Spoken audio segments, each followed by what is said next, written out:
It was a day of tension across Cuba, with reports that the security forces and pro-government supporters prevented activists from leaving their homes for planned marches to call for greater freedom and the release of political prisoners.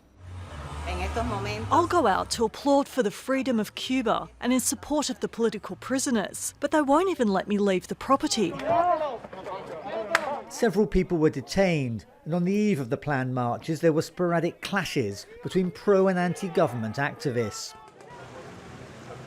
The authorities on Sunday also prevented the most prominent protester, YUNIOR GARCIA, from leaving his home for a solo demonstration. My house is under siege. The entire building is surrounded by agents of the state dressed in civilian clothes, passing off as residents, as they usually do. This does not surprise any Cuban. There are cars on all corners and groups at the bottom of my building by the stairs. He's a member of Archipelago, a movement with more than 30,000 members organised on social media. It grew out of spontaneous mass protests in July calling for greater democracy. The authorities arrested several hundred activists. President Miguel DIAZ-CANEL thanked supporters for defending Cuba and said they just wanted to live in peace.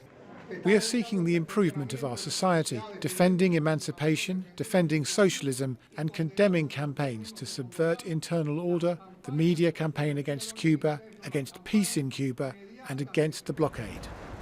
The president declared the planned march is illegal, saying the United States and anti-Cuban groups in Florida were behind the protest movement. It's a claim denied by the activists, who say repression is the only recourse the government has left. That the government has declared in black and white for the first time in many years that in Cuba you cannot exercise any right, even human rights, if you are going to use it against the political model, against the social. Cuba has decreed that its model of socialism should remain forever.